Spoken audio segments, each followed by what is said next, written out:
you know, and when we saw each other, like 5 years after that, it was just like sparks. I'd like to think that at first he'll date a popular female singer.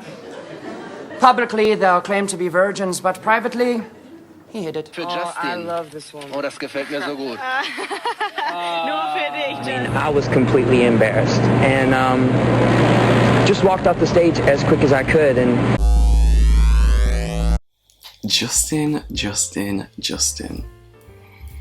The singer has recently come under fire with the release of Britney Spears' new memoir, The Woman in Me. Within the book, it discusses the relationship and some of the sour elements that went into it behind the scenes. While Britney herself seems to be over the situation, having not expressed any ill will towards her ex, she's talking about her real experience and therefore has every right to discuss what went down. In the run-up to the release of the book, as well as for a few weeks afterwards, we were bombarded with headlines surrounding the two of them and their high-profile romance. And it seems as though, with the recent success of the Free Britney movement, that a lot of the media seems to be on her side for once. And then I sort of came to the realisation that, at least for me, this seems to be one of the few times I've actually seen Timberlake actually catch any real heat from the media. See, if you've been on the internet any time over the past few years, you've more than likely seen some of the think pieces that surround Justin and his unchecked problematic behaviour. Growing up as a fan of Justin's, he always seemed to be like a good guy. There was never any accusations of racism or homophobia, and I never really saw any allegations of him misusing his power to take advantage of women. He continuously put out good music, he acted in a few good films, and overall just seemed like a good guy in an industry that was plagued with darkness. But this all came to a screeching halt when the discussion of Janet Jackson and the way that he handled the Super Bowl incident came about. Being very young at the time, and the Super Bowl not having as much cultural significance here in the UK, I wasn't really familiar with the situation myself. So I was learning about the fallout following the incident and the effect that that had on Janet Jackson's career, and before I knew it, mentions of the shady way he dealt with the Britney Spears breakup became major talking points online. And then this led to a whole wormhole about Justin's odd antics coming to the forefront. So I wanted to take a deeper look and revisit the way he handled his breakup with Britney Spears and the fallout surrounding the Super Bowl incident with Janet Jackson, and explore whether or not he is the bad guy he's been depicted as within recent years. So grab a snack, a glass of water, something a little stronger, because we're about to take a journey through time and explore the shady past of Mr. Justin Timberlake.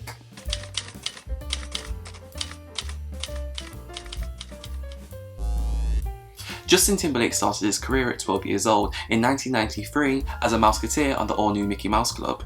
He joined a cast which consisted of a number of soon-to-be stars, which included future bandmate JC Chasers as well as future girlfriend Britney Spears. The show became a moderate success and gave the soon-to-be stars a jumping-off point for their massive careers to come. Justin and JC were scouted by original group member Chris Kirkpatrick and talent manager Lou Pearlman. Kirkpatrick, who initially missed out on joining the wildly popular group Backstreet Boys, wanted to create his own group to emulate the success that they had. They later recruited the final members of the group, Joey Fatone and Lance Bass, and NSYNC were formed in 1995 and officially ready to conquer the world. They spent a couple of years in Europe developing the group's sound and image before heading back to the States, and signing with RCA Records and releasing their self-titled debut album in 1998.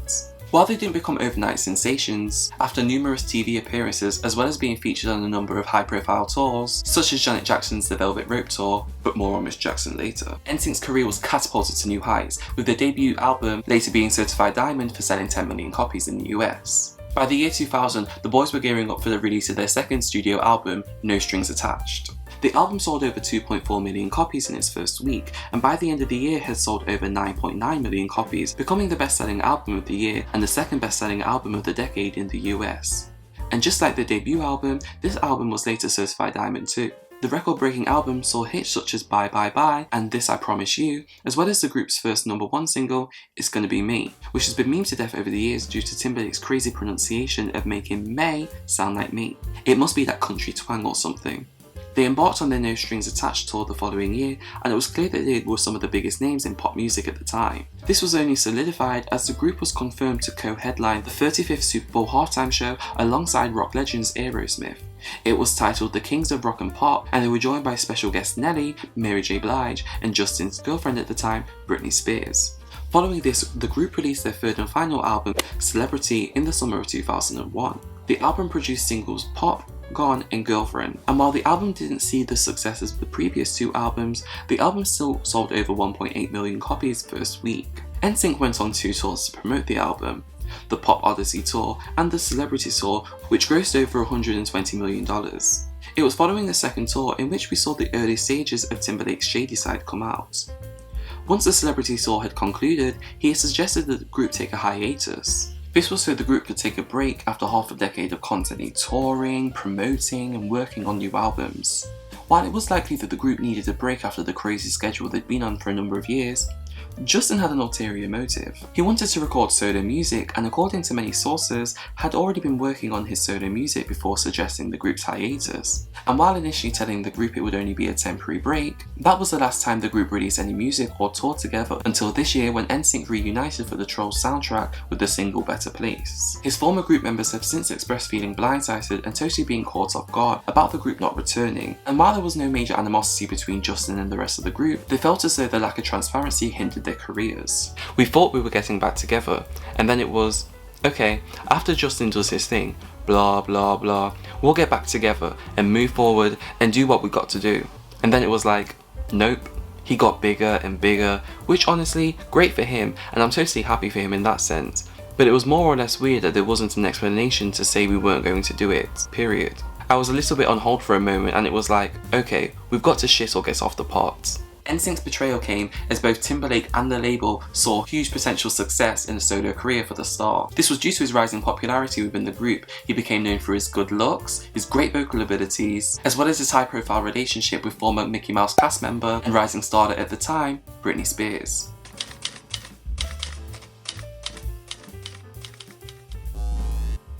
While Justin was dominating pop music alongside his group members, Britney was gearing up for her own monumental run in pop music as she was getting ready to release her debut album, Baby One More Time. Prior to its release in 1999, she was asked to join NSYNC's in-concert tour, where rumours came out about the starlet either dating Justin Timberlake or his band member Lance Bass, during his straight days, of course. At the time, she denied dating either of them, claiming that she had no feelings for the guys. Though she would later confirm that it was during that tour that Justin had originally asked her out, in a 2001 interview with Andy Peters. Yes, that Andy Peters. If you know, you know. Britney also revealed that he was her first kiss, which happened during a game of Truth or Dare with a Janet Jackson song playing in the background. The more research I did for this video, the more connections I found between the three of them, and it's crazy how much their lives have intertwined, whether intentional or not. But the two started secretly dating during the tour before finally making their first appearance together in 2000 at the VMAs. Though the couple didn't walk the red carpet together, they sat together showing PDA throughout the show, with Britney becoming one of the biggest pop stars in the world following the release of her debut album, and Justin being a member of one of the biggest pop groups in history. It was inevitable that the two would rapidly become Hollywood's newest it couple. They became the media's biggest obsession for the 3 years they were together. Interest around the couple only continued to rise as the pair played into their relationship, sporting matching jerseys at a charity basketball game with Pinky and Stinky, the nicknames they had for each other, on the back of the jerseys, Justin wearing JT Loves BS shirts during the Pop Odyssey tour, and the pair rocking matching denim ensembles at the 2001 American Music Awards. The look became so iconic it was later recreated by Katy Perry and Riff Raff at the 2014 VMAs. It is almost hard to put into words how famous that couple was. Think Justin Bieber and Selena Gomez. Think Kim Kardashian and Kanye West. If they were together today, they would be the face of every article, there would be think piece galore, like you would not be able to escape them. They were really and truly the it couple of the time. The couple were young, hot, madly in love, and they weren't afraid to show it. They weren't. Having been so open, with Britney telling Oprah I would love to be with him forever, people thought that they would be together for the long run, with fans hoping an engagement would soon be on the horizon. Alas, fans around the world would be disappointed, as just before their highly anticipated 2002 Hello magazine cover was about to hit stores, the couple revealed that they were no longer together. At the time, it was speculated that the reason for the demise of the relationship came as a result of infidelity. Many believed it was Spears who had cheated on Justin, which he had implied on numerous occasions, while Britney herself wouldn't comment on this until years later with the release of her memoir. She confirmed that she had made out with choreographer Wade Robson, who worked with both NSYNC and Britney during their careers, even being a part of Britney's iconic 2001 VMAs performance. Though, Britney revealed that the pair had been able to reconcile after this incident, and it wasn't until later that they'd officially broken up. In the wake of the breakup, both Britney and Justin couldn't escape the spectacle that surrounded their relationship. Fans and tabloids both wanted answers about why the relationship came to an end, and they were seemingly about to get it as Justin was gearing up to release his debut solo album, Justified.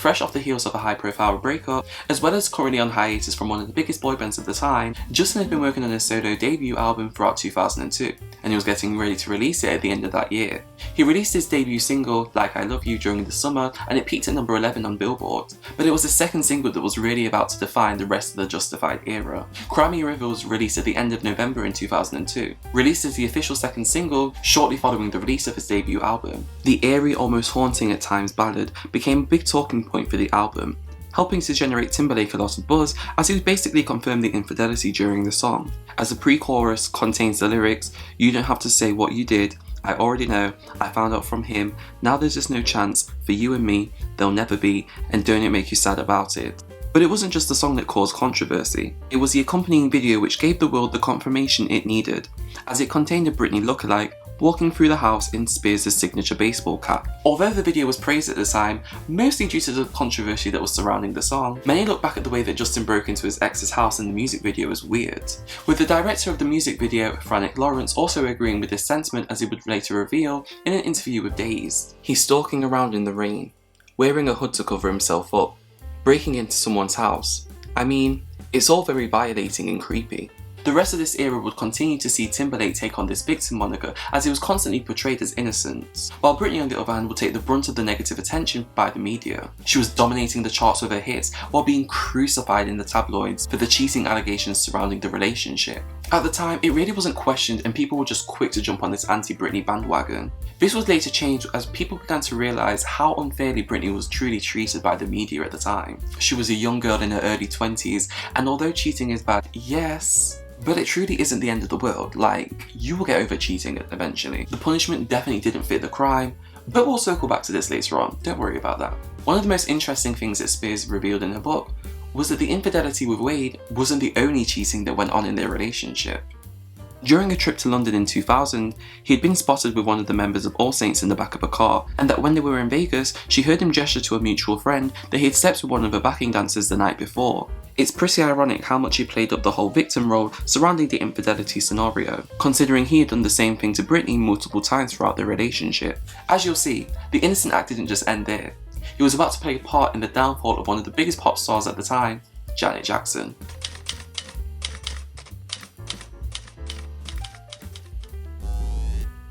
After experiencing such huge success with his album Justified, Timberlake decided to embark on a tour to support the album. The tour kicked off in 2003 and it lasted until the summer of 2004. In between the European and Australian legs of the tour, he decided to make a surprise appearance on one of the biggest shows of the year, the Super Bowl. It had been announced that Janet Jackson would headline the show, being joined by Diddy, Nelly, Jessica Simpson, and Kid Rock. But it would be Justin's surprise appearance that would become the talking point of the night. Timberlake had been requested to join Janet, and given their working relationship, it seemed like it would have been the perfect moment for both artists, generating a lot of buzz in the media. Justin listed Janet and her brother Michael as inspirations for his growing up. He even attended Janet's Rhythm Nation tour when he was younger, becoming enamored with her abilities, watching her captivating performance style and polished dance moves. He was able to open up for her alongside Usher when he was a part of NSYNC for the North American leg of the Velvet Rope tour. Janet and Justin became friends following the tour, staying in contact over the years, which led to Timberlake asking Jackson to join him on And She Said Take Me Now from his debut album, to which she provided backing vocals on the track. The halftime show had been building hype, with Janet's choreographer telling MTV, "I don't think the Super Bowl has ever seen a performance like this. The dancing is great, she's more stylized, she's more feminine, she's more a woman as she dances this time around." There are many shocking moments in there too. On February 1st, 2004, the 38th Super Bowl took place. Janet opened the show with the iconic All For You. She's wearing a costume that could be described as ancient Chinese warrior meets BDSM goddess. Like, the whole look was giving from head to toe. Absolutely knocked it out of the park with that one. Following this, the other artists took to the stage to perform their hits. Jackson then returns towards the end to close the show. Here she finishes with Rhythm Nation. Then the music shifts and Justin ascends from the ground performing Rock Your Body. The two get cozy throughout the song, the chemistry radiating between the two through the screen, and I can't lie, They were definitely giving a little something during that performance. Anyway, on the ending line, Justin sings "Gonna Have You Naked" by the end of the song, while ripping a piece of the rubber Alexander McQueen costume's outer layer, which revealed Jackson's breast, which was only covered by a nipple pasty. And if you look, you can almost tell from their immediate reaction that something's not right. Jackson looks down, going to grab something, I assume her chest, before they cut away to a wider shot of the stadium, while Justin's almost frozen in fear. It was later said that Timberlake was only meant to take off the black rubber piece, revealing the red lace bra underneath. Janet would later confirm that this was the case, acknowledging that it was an accident. The performance was immediately met with backlash, receiving more than 500,000 complaints. This led to the bigwigs over at Viacom, the parent company for MTV, not to be too happy with the performance. Jackson made a statement the next day saying, "The decision to have a costume reveal at the end of my halftime show performance was made after final rehearsals. MTV was completely unaware of it, and it was not my intention to go as far as it did. I apologise to anyone offended, including the audience, MTV, CBS, and the NFL." But as Timberland once said, CBS received a $550,000 fine from the FCC. Jackson's invitation to the Grammy Awards that year was revoked, despite being scheduled to perform alongside Luther Vandross, and the event taking place only 7 days later, and she was fired from playing singer Lena Horne in a biopic that was set to start filming very soon. Viacom had officially blackballed Janet, which was essentially the process of denying employment to actors, directors, screenwriters, and musicians. Her following album suffered commercially as a consequence, and she was never able to capture the glory days of her career prior to the Super Bowl incident. And I bet you're wondering what happened to Justin following this performance.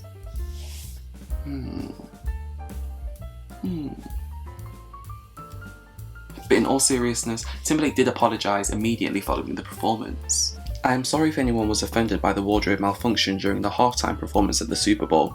It was not intentional and is regrettable," he told MTV the night of the halftime show. He followed this up by giving interviews, which included an interview with Access Hollywood, where he was asked about his performance with Miss Jackson. He called the evening fun and said he loves giving you something to talk about. Hey man, I love giving y'all something to talk about. And do you want to know what the craziest thing was? Timberlake wouldn't only attend the Grammy Awards ceremony that Janet Jackson had been disinvited from. Oh no! That man was able to perform Senorita during the show, and even won 2 Grammy Awards that night. One for Best Pop Vocal Album, and the other for the highest honour of the night, the coveted Album of the Year award. Entertainment Weekly later reported that CBS had serious reservations about letting either attend the Grammy Awards, deferring to the Recording Academy, who allowed them under the agreement that they would give an on-air apology, to which Timberlake did during his speech. The statement included that Miss Jackson declined the invitation while Mr. Timberlake accepted. In the fallout from the incident, Janet was met with constant negative attention from the media, being grilled by interviewers and crucified in the mainstream, and unfortunately her career was never really able to truly recover, as her music wasn't able to sell as well as it once did. She would release a few more albums following this before shifting her focus to acting, and all this happened while Justin's career was only continuing to thrive, only continuing to increase in popularity, with his career reaching new heights both musically and within the acting realm, where he partook in a number of high-profile films.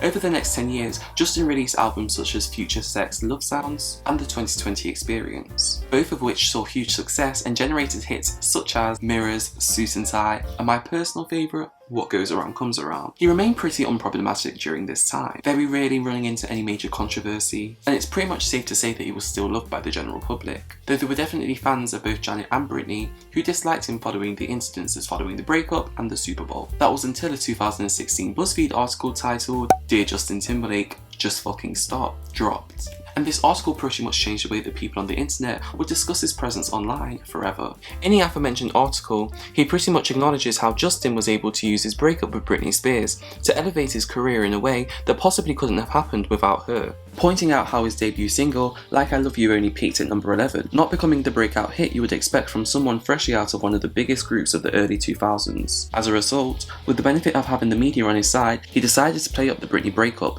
milking it for all the PR he could get. The article cites the Barbara Walters interview, where Justin tells Barbara that he wouldn't tell her the exact reason why they broke up, having sworn to Britney he wouldn't, while implying the reasons. 30 seconds later, he breaks into a song called Horrible Woman, which isn't from his Justified album and is seemingly directed at Spears.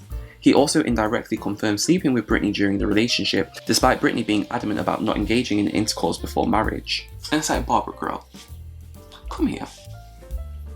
Why are you so bothered about the sex lives of people in their teens and early 20s?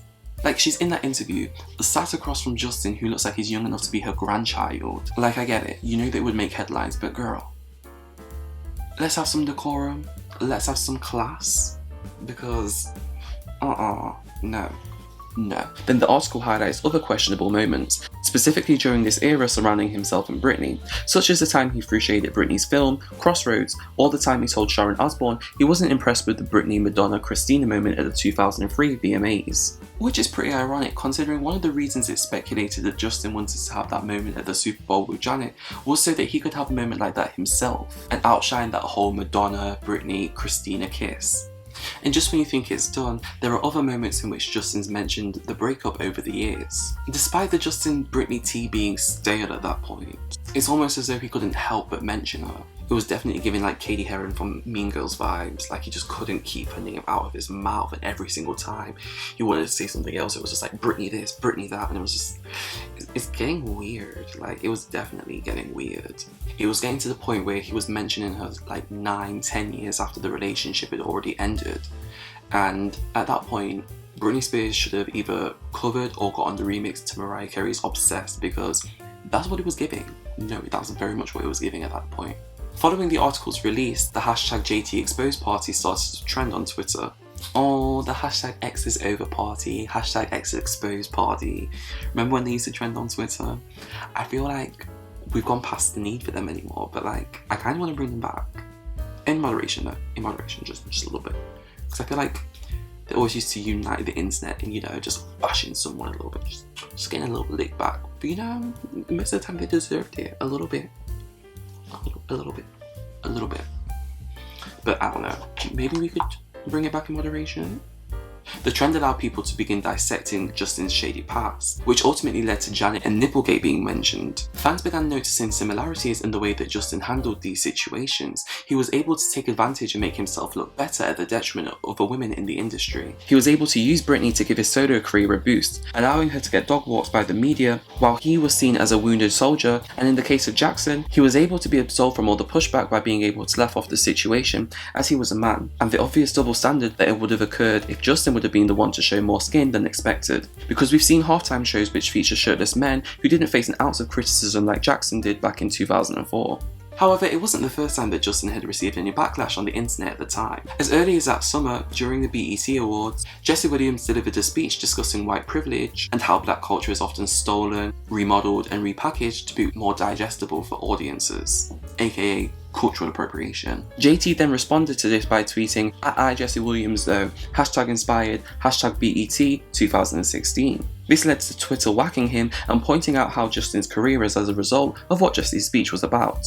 He was able to adopt black culture by making R&B music, and then went on to sell more than the black artists releasing similar music. While Timberlake's music was excellent, let's not play ourselves, he was definitely releasing bops over the years. It was very much likened to a situation of Eminem, where if you ask a certain demographic of people who their favourite rapper is, they'll say Eminem. And more often than not, this is because they don't like hip hop, they don't listen to other rappers. They aren't fans of hip hop in general, but yet they love Eminem. And it's like, you don't need to say what the reason is at the core, but we all know why. We all know why. The lashings didn't just end there though. In a response to a tweet from a journalist at Mr. Ernest Owens, which asked Timberlake to stop appropriating black culture and music and to apologise to Janet also, Justin responded with, "Oh you sweet soul, the more you realise we are the same, the more we can have a conversation. Bye." And just like that, it was giving reverse plantation the way that Justin was receiving lashings in the following days. His little indirect All Lives Matter tweet backfired in the worst way possible. Because one thing about Black Twitter is they're not going to play about somebody occupying space in a culture that isn't theirs. Because you're not going to be able to occupy space in the culture and talk down to those whose culture it actually is, when all they're asking you to do is acknowledge your role in the statement that you agreed with. Nobody asked you to agree with it, you agreed with it. And now all of a sudden they're asking you to acknowledge your role, and it becomes a problem. It read as performative activism, and as you can see, it didn't go down well. rightfully so, as JT was actually being held to the fire for the first time in his career for the incidences that went down over a decade prior at this point. The incident was absolutely grilling him and his antics, and he was being held accountable in a way that he'd not been held accountable for before. And we saw this shift in his public persona begin, because for the first time in his career, Justin Timberlake was the bad guy.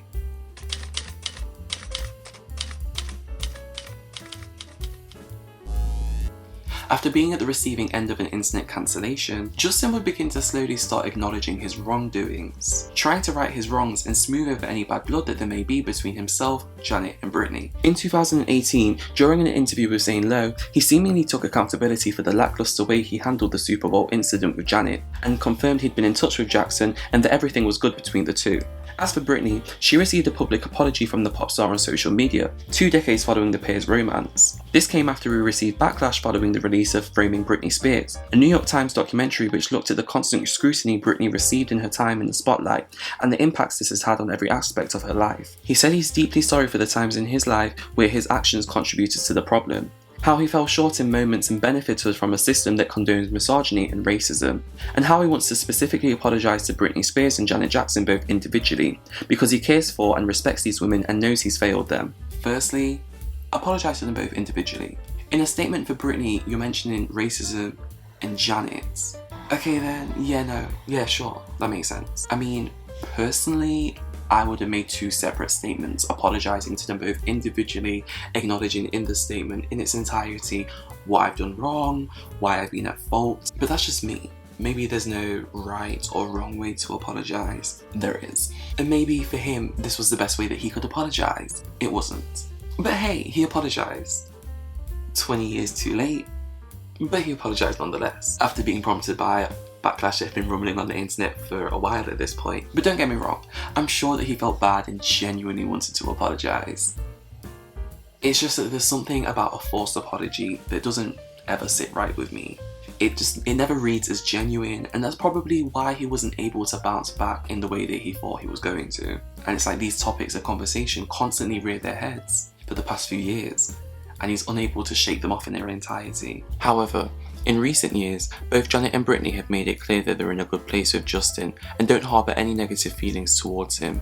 Especially considering that both of these situations took place over 20 years ago at this point. And honestly, it makes sense that they've both been able to make peace with the situation for their own greater good of their sanity. Because harping on a situation that you can't control and can't change isn't going to do either of them any good. In 2022, Janet released a documentary looking back at her life, reflecting on her career and some of the biggest moments that came from it. She revealed that she's over the Super Bowl incident, saying, "Justin and I are very good friends. We will always be very good friends. We spoke just a few days ago. He and I have moved on, and it's time for everyone else to do the same." It seems as though Jackson knows the incident with Justin was truly an accident. She would have been held to the fire simply because it was her body revealed, and we all know how much people love to police the bodies of black women. As for Britney, although the two seemingly had no relationship post-breakup, which makes sense considering most exes don't become friends after the relationship ends, in 2016 during a Q&A, when asked about who she'd want to work with, Britney cited Aerosmith, Gwen Stefani and Justin Timberlake as artists she'd like to collaborate with in the future. A couple of weeks later in an interview with E! News, when asked whether or not he would collaborate with Britney, he responded, "Sure, absolutely." And though nothing came of it, it seems as though the pair were at least neutral, meaning there were no bad vibes between the two. Even with Britney's recent revelations, it doesn't seem as though she's mad at Justin for the things that happen. Instead, she's just telling her story, in which he just happens to be a part of.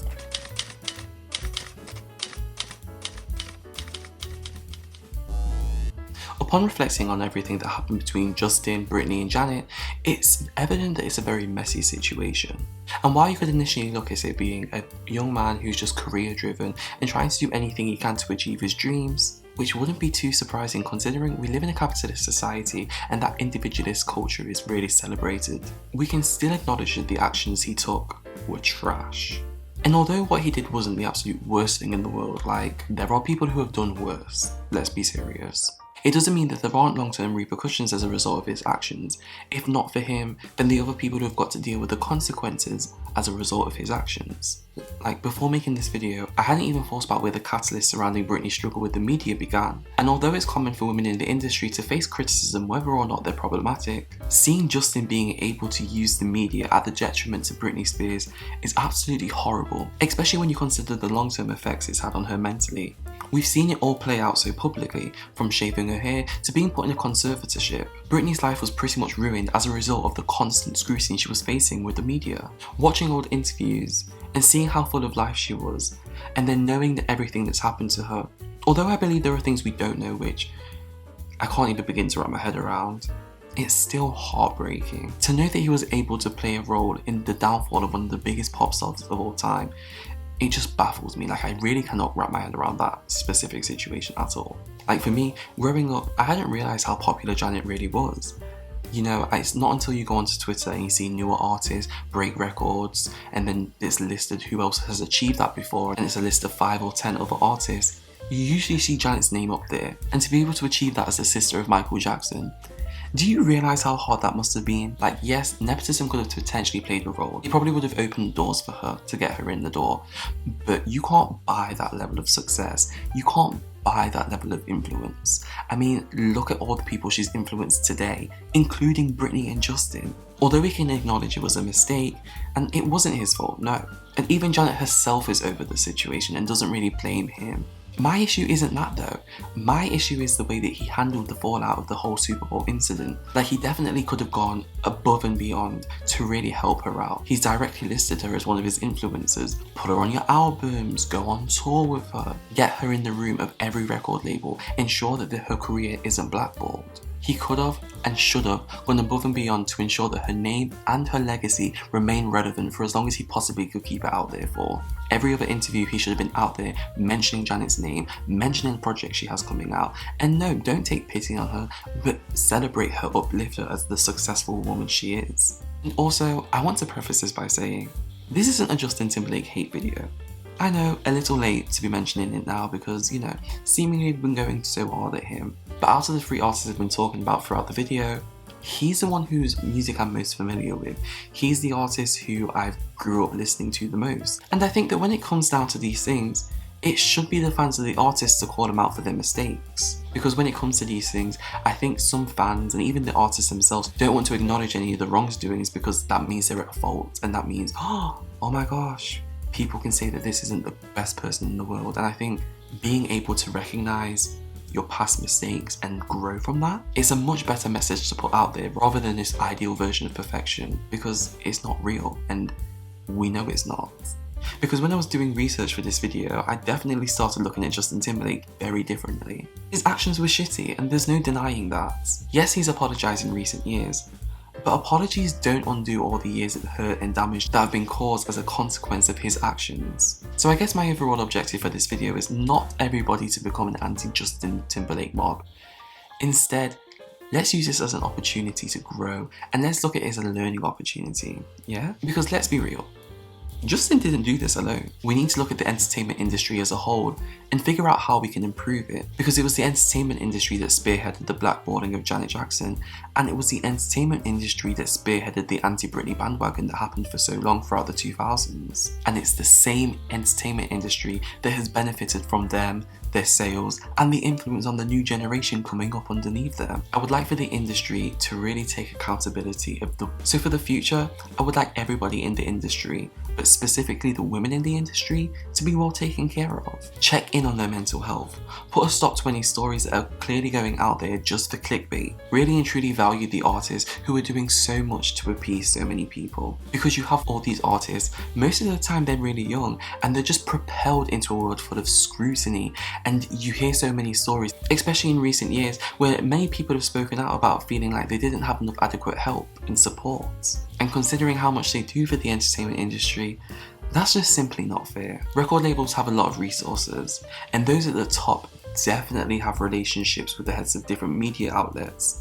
The two of them could come together to benefit the artist. Nobody should have to suffer like Britney did, and nobody should have to have their career come to a screeching halt over a minor incident like Janet did. And while we can't change the past, like I said earlier, we just need to look at it as a learning opportunity to right the wrongs of what happened before and ensure that nobody else has to deal with anything like that again in the future.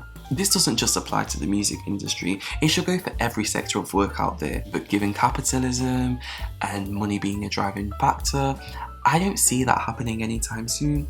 But that's another argument for another day. But you know, we'll put that on the back burner for now. But anyway guys, that's all we have time for today. I hope you enjoyed the video, and if you've made it this far, I thank you so much. With all of my heart, I really do. Don't forget to like and subscribe for more content like this in the future. You take care out there, and until next time guys, goodbye.